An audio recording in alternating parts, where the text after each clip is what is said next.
the beautiful world of planes inside solid figures.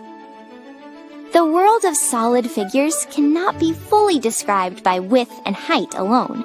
From one side, we see a beautiful figure, but from the opposite side, we can see a completely different scene. To truly understand a solid, we must touch it with our hands, turn it in different directions, and observe it under light. Just as seeing an elephant in a photograph is different from standing face to face with a real elephant at the zoo. But the problem is that we cannot carry around this zoo with us all the time. This is because solids must be handled on a desk, on a single piece of paper. This is why mathematics devised several clever ways to translate solids into planes. Two representative examples are nets and sectional views. When one more layer, the way the human eye sees, is added, this leads to perspective drawings. A net is a solid taken apart once. Imagine carefully cutting along the edges of a box and laying it flat on the floor. When the outer faces lie flat on a plane, we can see at a glance what the solid is made of. A regular tetrahedron becomes 4 equilateral triangles, and a cube becomes 6 squares joined together. The appeal of a net lies here.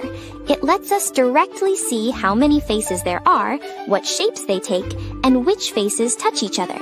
Of course, not every unfolding becomes a net. If the faces overlap when folded or gaps appear, it fails to become a net.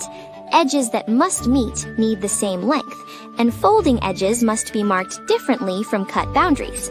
This is why a net is closer to a map of a solid surface taken apart along its edges.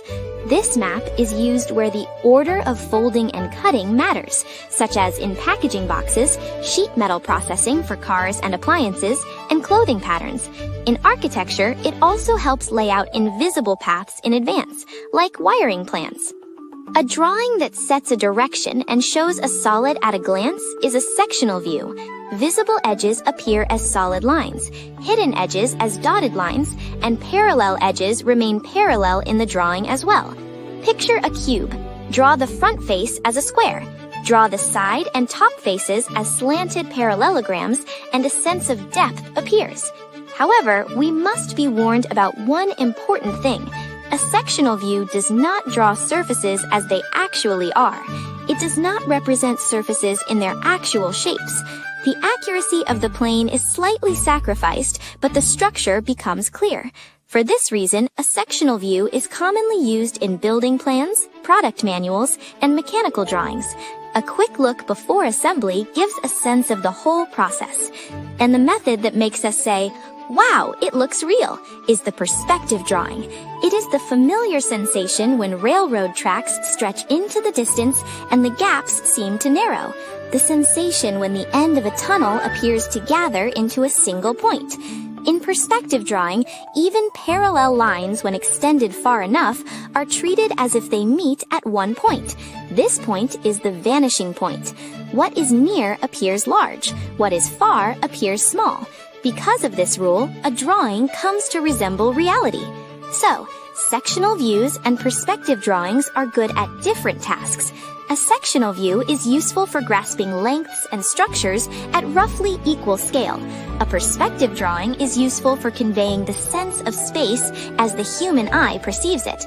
In precise production drawings or shop drawings, it is easier to keep parallels as parallels. On the other hand, when presenting a building's exterior convincingly, or conveying how a design will appear in a real space, vanishing points become powerful.